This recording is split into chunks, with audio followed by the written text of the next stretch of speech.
জন্মাষ্টমীর দিন এই একটি ফুল এবং ফল ভগবান শ্রীকৃষ্ণ বা গোপাল ঠাকুরকে নিবেদন করুন, না হলে জন্মাষ্টমীর ব্রত অসম্পূর্ণ থেকে যাবে। নমস্কার বন্ধুরা, রাখি অফিসিয়াল চ্যানেলে আপনাদের সকলকে জানাই অনেক স্বাগত।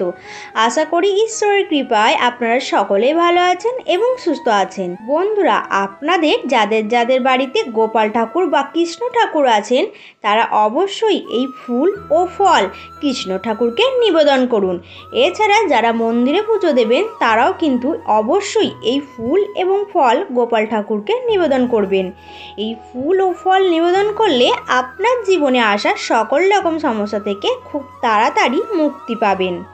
আপনার সংসারে সকল রকম সমস্যা থেকে মুক্তি পাওয়ার জন্য ছোট্ট রকম একটি উপায় বলবো, এই ভিডিওটির মাধ্যমে একবার করেই দেখবেন সকল রকম সমস্যা থেকে অবশ্যই মুক্তি পাবেন। তাই ভিডিওটি স্কিপ না করে দেখতে থাকুন।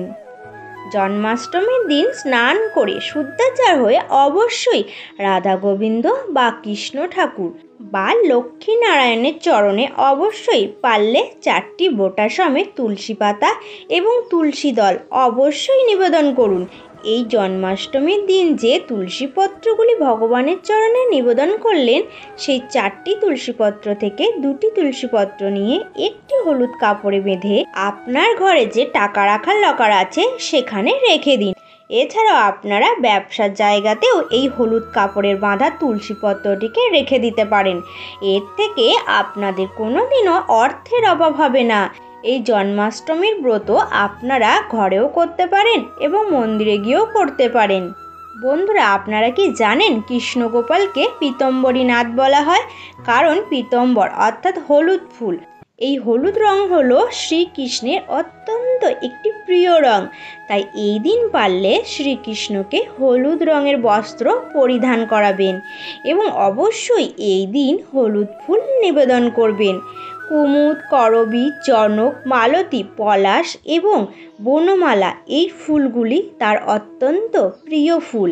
তাই এই জন্মাষ্টমীর দিন পারলে অত্যন্ত তার একটি প্রিয় ফুল নিবেদন করুন।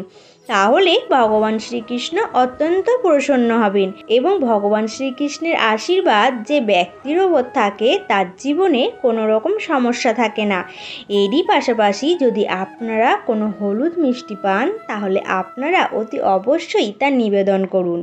এছাড়াও এই দিন গোপাল ঠাকুরের পছন্দের খাবারও নিবেদন করুন। যা কিছু নৈবেদ্যই নিবেদন করুন না কেন, অতি অবশ্যই একটি করে তুলসীপত্র নিবেদন করুন। কারণ তুলসী পাতা ছাড়া শ্রীকৃষ্ণের পূজা অসম্পূর্ণ থেকে যায়। পঞ্চামৃতের সহযোগে শ্রীকৃষ্ণের অভিষেক করাবেন। জন্মাষ্টমীর দিন অতি অবশ্যই গোপাল ঠাকুরকে অষ্টকালীন ভোগ নিবেদন করবেন এবং মধ্যরাত্রি অবধি ভগবানের সেবা অর্চনা করার চেষ্টা করবেন। ভোগের মধ্যে অবশ্যই শসা নিবেদন করুন, কারণ শসা হলো ভগবান শ্রীকৃষ্ণের অত্যন্ত একটি প্রিয় ফল। এই ফল এবং ভগবান শ্রীকৃষ্ণের যে কোনো একটি প্রিয় ফুল এই জন্মাষ্টমীর দিন নিবেদন করুন। দেখবেন ভগবান শ্রীকৃষ্ণ আপনার ওপর ভীষণভাবেই প্রসন্ন হবেন আর আপনার জীবন থেকে সকল প্রকার রোগ, জ্বালা, যন্ত্রণা, আর্থিক কষ্ট, পারিবারিক কলহ সমস্ত কিছু সমস্যা থেকে আপনারা মুক্তি পেয়ে যাবেন। আর বন্ধুরা, আপনাদের জানিয়ে রাখি, এই জন্মাষ্টমীর দিন চুল দাড়ি একদমই কাটবেন না। বাড়ির সদস্যদের সঙ্গে ঝগড়া অশান্তি একদমই করবেন না। জন্মাষ্টমীর দিন গৃহে নিরামিষ ভোজন করুন, একদমই আমিষ ভোজন করবেন না। তো বন্ধুরা, আজকের ভিডিওটি এই পর্যন্তই।